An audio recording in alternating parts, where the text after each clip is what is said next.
இந்த ஆண்டின் மிகப்பெரிய ஜனநாயக திருவிழா மக்களவைத் தேர்தல் 2024 தான்.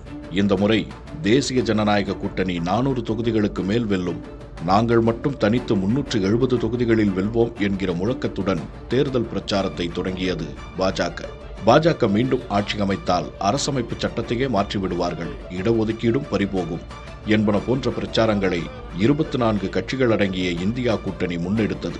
7 கட்டங்களாக நடந்த இந்த தேர்தலின் முடிவுகள் ஜூன் 4 அன்று வெளியாகின.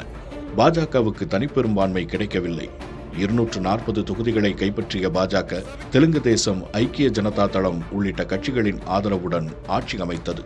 தொடர்ந்து 3வது முறையாக பிரதமராகி சாதனை படைத்தார் மோடி. 99 தொகுதிகளில் வென்று எதிர்க்கட்சி அந்தஸ்தை மீட்டுக் கொண்டது காங்கிரஸ். ஜம்மு காஷ்மீரில் சட்டமன்ற தேர்தல்கள் 2024 செப்டம்பர் 18 முதல் அக்டோபர் 1 வரை 3 கட்டங்களாக நடைபெற்றன. 63.88% வாக்குப்பதிவை வழங்கியதன் மூலம் இந்திய ஜனநாயகத்தின் மீதான நம்பிக்கையை ஜம்மு காஷ்மீர் மக்கள் வெளிப்படுத்தினர். ஜம்மு காஷ்மீர் யூனியன் பிரதேசமாக்கப்பட்டு கிட்டத்தட்ட 5 ஆண்டுகளுக்கு பிறகு அங்கு நடத்தப்பட்ட தேர்தலில் தேசிய மாநாட்டு கட்சி 42 தொகுதிகளிலும் பாஜக 29 தொகுதிகளிலும் வென்றன. காங்கிரஸ், கம்யூனிஸ்ட் உள்ளிட்ட கூட்டணி கட்சிகளின் ஆதரவுடன் தேசிய மாநாட்டு கட்சி ஆட்சி அமைத்தது. இந்த ஆண்டு நடந்த மக்களவைத் தேர்தலில் கொஞ்சம் சறுக்கியிருந்தாலும் சட்டமன்ற தேர்தல்களில் கணிசமான வெற்றியை பெற்று நிமிர்ந்து உட்கார்ந்தது பாஜக. ஒடிஷாவில் தனிப்பெரும்பான்மையுடன் முதல் முறையாக ஆட்சி அமைத்தது பாஜக.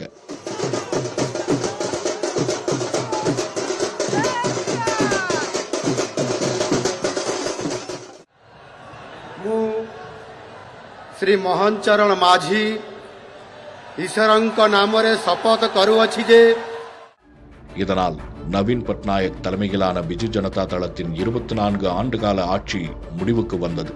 ஆந்திர பிரதேசத்தில் பாஜக மற்றும் நடிகர் பவன் கல்யாணின் பிரஜா ராஜ்யம் கட்சிகளுடன் கூட்டணி அமைத்து போட்டியிட்ட தெலுங்கு தேசம் கட்சி வலுவான பெரும்பான்மையுடன் ஆட்சி அமைத்தது. சந்திரபாபு நாயுடு 4வது முறையாக அம்மாநிலத்தின் முதல்வரானார்.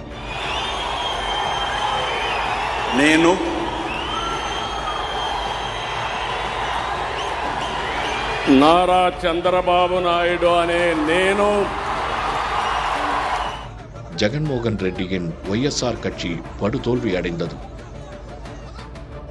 அருணாச்சல பிரதேசத்திலும் சிக்கிமிலும் பாஜக அங்கம் வகித்த கூட்டணிகளே ஆட்சியை தக்க வைத்துக் கொண்டன. தேர்தல் கணிப்புகளுக்கு மாறாக ஹரியானாவில் தனிப்பெரும்பான்மையுடன் வெற்றி பெற்று தொடர்ந்து 3வது முறையாக ஆட்சி அமைத்தது பாஜக.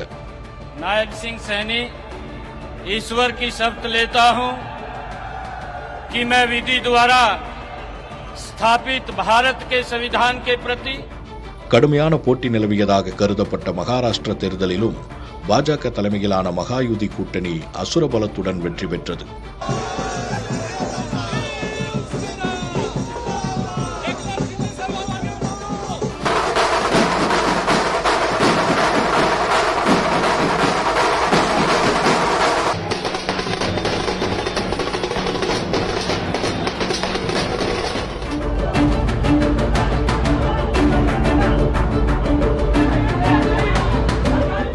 பத்து ஆண்டுகளுக்கு பிறகு அங்கு மீண்டும் முதல்வரானார் தேவேந்திர ஃபட்னவிஸ். सरिता गंगाधरराव फडणवीस ईश्वर साक्ष शपथ घेते की ஜார்க்கண்ட் மாநிலத்தில் இந்தியா கூட்டணி வெற்றி பெற்றதால் ஜார்க்கண்ட் முக்தி மோர்ச்சாவின் ஹேமந்த் சோரன் மீண்டும் முதல்வராகி இருக்கிறார்.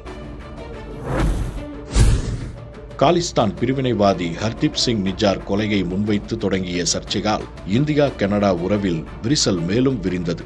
நிஜார் கொலையில் இந்திய வெளியுறவு அதிகாரிகளுக்கு தொடர்பு இருப்பதாக கனடா பிரதமர் ஜஸ்டின் ட்ரூடோ 2023 குற்றம் சாட்டியதுதான் பிரச்சனையின் தொடக்கம். நிஜார் கொலையில் இந்திய உள்துறை அமைச்சர் அமித்ஷாவுக்கு தொடர்பு இருப்பதாக கனடா ஊடகங்களில் செய்திகள் வெளியாகின. அக்டோபர், நவம்பர் மாதங்களில் இரு நாடுகளும் தமது நாட்டில் இருந்த தூதரக உயரதிகாரிகளை வெளியேற்றும் அளவுக்கு பிரச்சனை முற்றியது. மறுபுறம் அமெரிக்காவில் காலிஸ்தான் பிரிவினைவாதி குருபத்வந்த் சிங் பன்னுன் என்பவரை கொலை செய்ய முயன்ற வழக்கில் இந்தியாவின் ரா உளவுத்துறை முன்னாள் அதிகாரிக்கு தொடர்பு இருப்பதாக அமெரிக்க நீதித்துறை அறிவித்தது.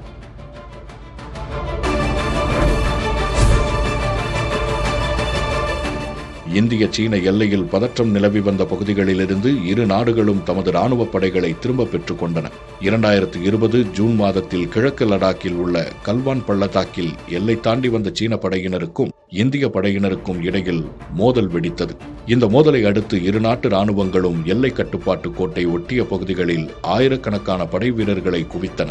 ரஷ்யாவில் அக்டோபர் 22, 23 தேதிகளில் நடைபெற்ற பிரிக்ஸ் உச்சிமாநாட்டில் இந்திய பிரதமர் நரேந்திர மோடி, சீன அதிபர் ஷி ஜின்பிங் இருவரும் சந்தித்து பேச்சுவார்த்தை நடத்தியதை அடுத்து டெப்சாங், டெம்சோக் பகுதிகளிலிருந்து இரு நாடுகளும் படைகளை முழுமையாக விலக்கிக் கொண்டன.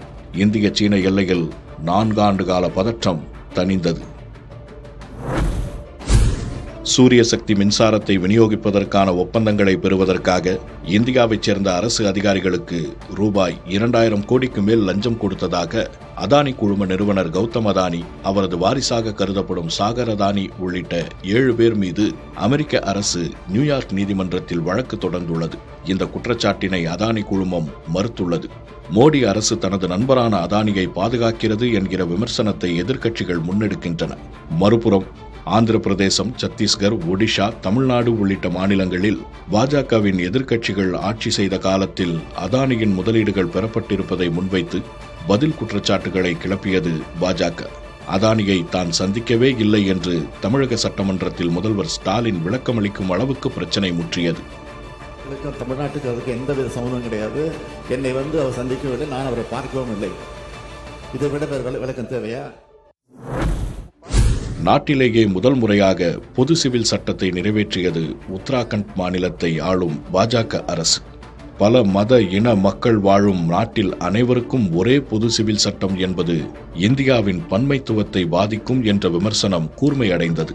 மற்றொரு முக்கிய நிகழ்வாக 2019 நிறைவேற்றப்பட்ட குடியுரிமை திருத்தச் சட்டத்தை மார்ச் 11 அன்று அரசிதழில் வெளியிட்டு அமலுக்கு கொண்டு வந்தது மத்திய அரசு. இந்த சட்டத்துக்கான விதிகளையும் வெளியிட்டது. இந்த சட்டத்தின் கீழ் முதல் முறையாக மே 15 அன்று 14 பேருக்கு குடியுரிமை சான்றிதழும் அளிக்கப்பட்டது. அமலாக்கத்துறை, சிபிஐ உள்ளிட்ட மத்திய விசாரணை அமைப்புகள் எதிர்க்கட்சி தலைவர்களை குறிவைத்து கைது செய்தது அரசியல் களத்தை சூடாக்கியது. ஜார்க்கண்ட் முதல்வர் ஹேமந்த் சோரன் நில மோசடி தொடர்பான வழக்கில் அமலாக்கத்துறையால் கைது செய்யப்பட்டார்.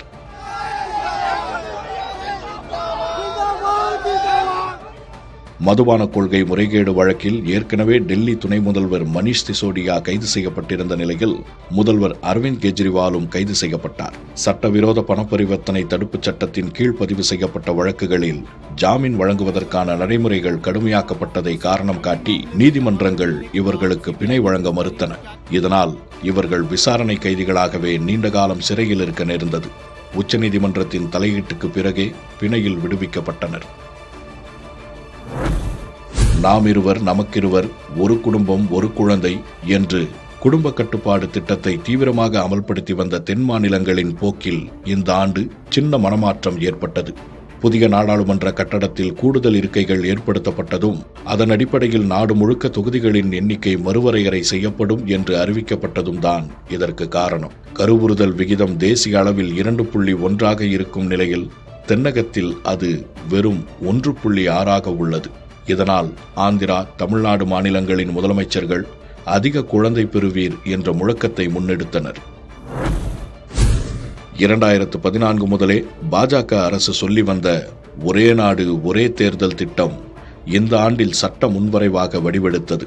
இதற்காக முன்னாள் குடியரசுத் தலைவர் ராம்நாத் கோவிந்த் தலைமையில் அமைக்கப்பட்ட குழு மக்களவை, மாநில சட்டமன்ற தேர்தல்கள் ஒரே கட்டமாக நடத்தப்படும், அதிலிருந்து 100 நாட்களுக்குள்ளாக உள்ளாட்சி அமைப்புகளுக்கு தேர்தல் நடத்தி கொள்ளலாம் என்று அறிக்கை சமர்ப்பித்தது. அதைத் தொடர்ந்து இந்த மசோதாவுக்கு டிசம்பர் 11 தேதி மத்திய அமைச்சரவை ஒப்புதல் அளித்தது. புதிய தலைமுறைக்காக கோபாலகிருஷ்ணன்.